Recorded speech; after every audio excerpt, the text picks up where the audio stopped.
Assalamualaikum warahmatullahi wabarakatuh. Perkenalkan, saya Wilda Venita Putri. Di sini saya akan menjelaskan mengenai materi pemeriksaan mikroskopis urin.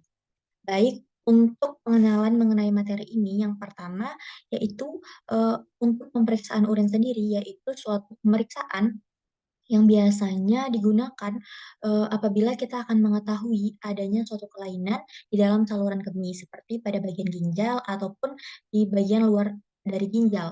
Nah, biasanya juga pemeriksaan urin secara mikroskopik ini juga biasa digunakan untuk mengetahui apabila adanya metabolit obat seperti zat narkoba ataupun juga dapat digunakan untuk mendeteksi adanya kehamilan.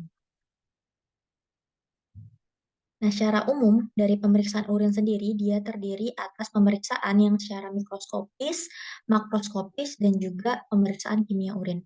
Di sini saya akan menjelaskan lebih mendetail mengenai pemeriksaan secara mikroskopik. Jadi, pemeriksaan mikroskopik sendiri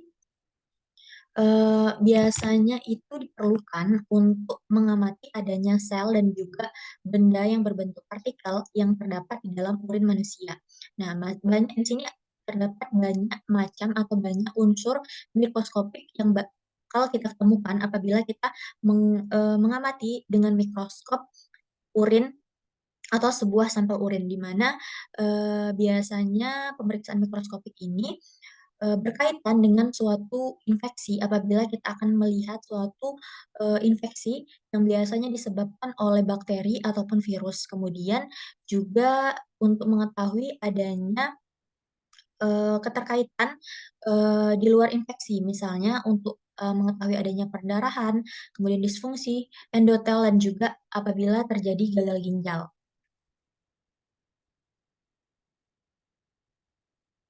Nah, biasanya dalam pemeriksaan urin ini yang digunakan adalah sampel urin pagi atau urin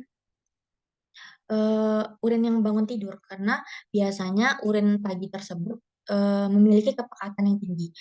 Dan sebelum kita menggunakan sampel urin pagi, biasanya dianjurkan untuk berpuasa pada malam hari sebelum kita buang air kecil di pagi hari, mengkonsumsi makanan ataupun minuman. Yang lebih baik itu konsumsi adalah air putih, sehingga nanti kepekatan dari urin pagi tersebut lebih tinggi.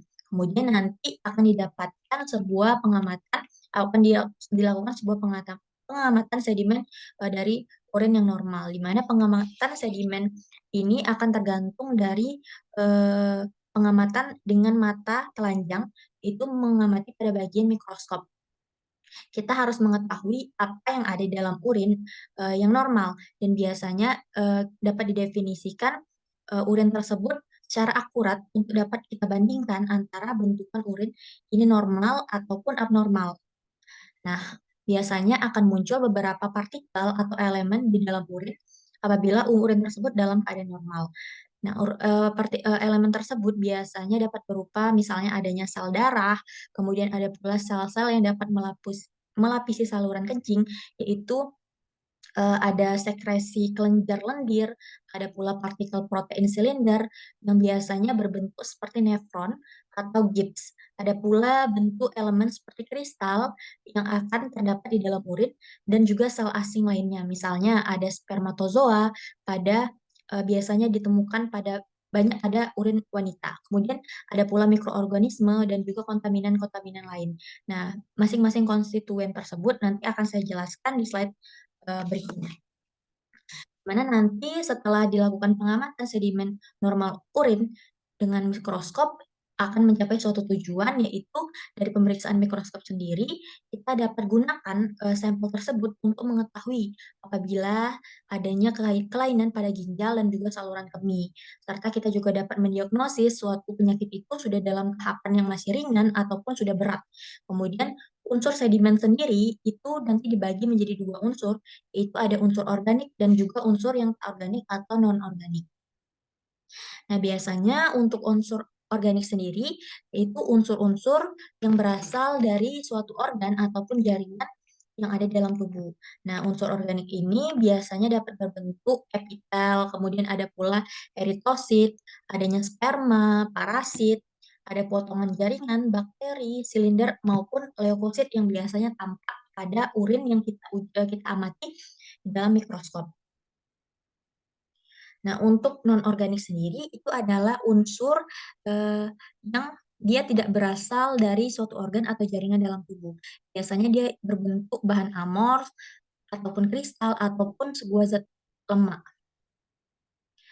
Nah, di sini adalah contoh dari gambar-gambar sedimentasi urin yang tampak setelah kita melakukan uji secara mikroskopik. Nah, untuk gambar pertama ini adalah bentuk dari elemen sel darah merah. Nah, pada bagian tersebut terdapat sel darah merah dan juga bakteri yang ada di dalam sedimen urin. Nah, itu tampak sebaran sel darah merah dan juga bentuk basilarinya, di mana ada tampak dua leukosit di tengah lapangan pandang atau di dalam urin yang sudah kita amati dalam mikroskop. Ini menggunakan mikroskop cahaya dengan pembesaran 160 kali.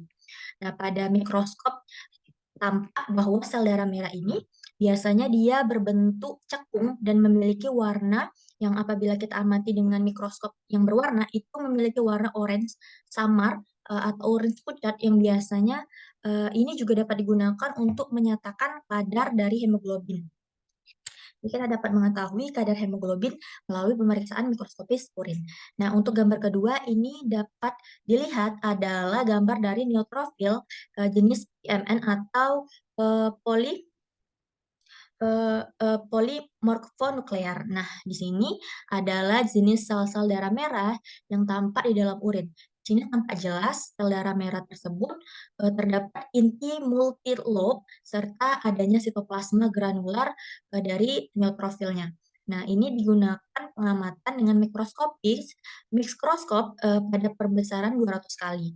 Pada leukosit ini yang sering ditemukan pada sedimen urin yang normal biasanya adalah leukosit seperti limfosit, kemudian ada pula monosit dan juga eosinofil. Nah, namun saat ini sel yang paling umum yang tampak apabila kita melakukan pengamatan dengan mikroskop yaitu adalah leukosit PMN ini atau polimorfonuklear. Biasanya PMN ini dia berfungsi sebagai fagositosis, yaitu suatu proses ketika si dia itu melakukan penelanan atau menghancurkan partikel asing yang masuk ke dalam tubuh.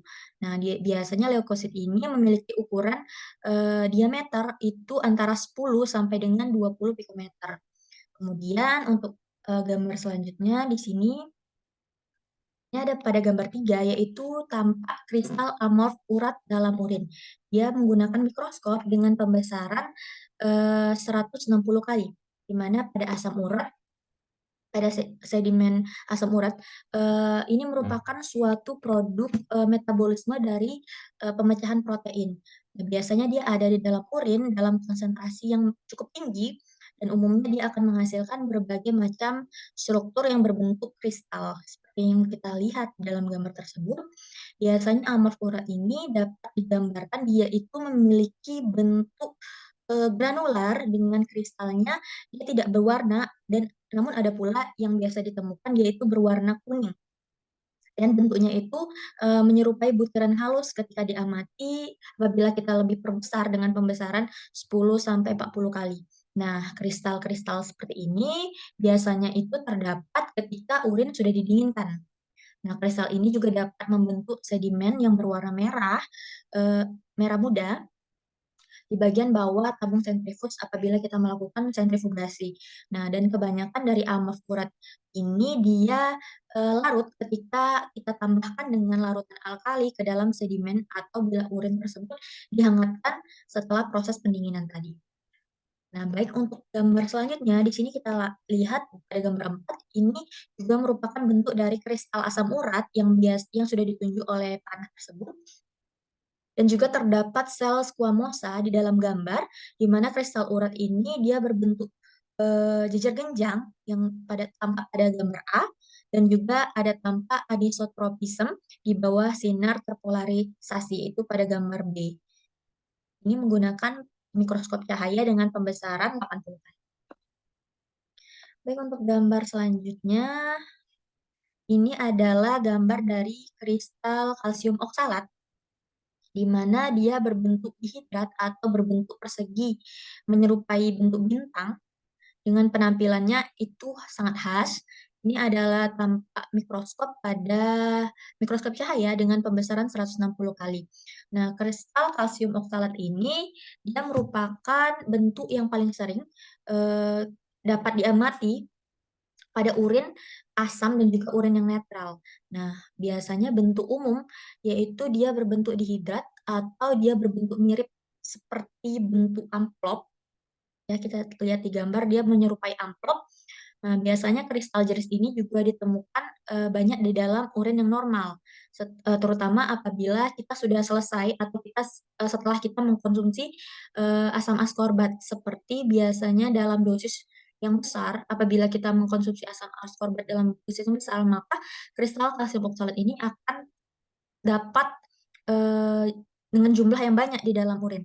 Kemudian apabila kita juga mengkonsumsi makanan yang kaya akan asam oksalat seperti misalnya kita mengkonsumsi tomat ataupun asparagus. Ini juga dapat mempengaruhi jumlah dari kristal kalsium oksalatnya. Kemudian gambar 6 ini merupakan kristal kalsium oksalat yang berbentuk helper kalsium karbonat. Nah, ini merupakan bentuk kristal yang kita tampilkan di sini itu berbentuk kristal triple fosfat kecil. Ini adalah pengamatan dengan mikroskop perbesaran 160 kali. Nah, kristal karbonat kalsium ini dia berbentuk spirulus hal terkecil yang biasa ditemukan dalam urin yang basah. Nah, karena ukurannya kecil, jenis kristal ini biasanya dia disalahartikan dan biasanya malah terlihat atau kita sangka itu malah sebuah bakteri, bukan kristal, karena bentuknya yang menyerupai bakteri. Baik, selanjutnya ini adalah gambar dari Healing Cast yang nampak pada gambar tersebut yang sudah ditunjuk oleh panah itu merupakan struktur dari protein bening yang ditemukan pada sedimen urin yang normal. Ini adalah bentuk yang termasuk paling sering diamati di dalam urin apabila kita melakukan pengamatan menggunakan mikroskop. Nah, dia ini memiliki bentuk yang dapat kita lihat, dia transparan dengan indeks biasnya itu rendah dan dia dapat menyebabkan agak sulit ya untuk dilihat. Jika kita teliti, dia memiliki bentuk yang samar dan terdapat sebuah matriks halus ataupun matriksnya itu tampak seperti bergelombang. Dan kadang-kadang ada beberapa sel pada bagian ini itu terlihat memiliki bentuk ekor ataupun berbentuk seperti titik. Baik, ini adalah materi yang dapat saya jelaskan. Untuk penjelasan lebih dalam mengenai pemeriksaan mikroskopis urin akan dijelaskan oleh rekan saya, ya Zumarliah. Terima kasih. Wassalamualaikum warahmatullahi wabarakatuh.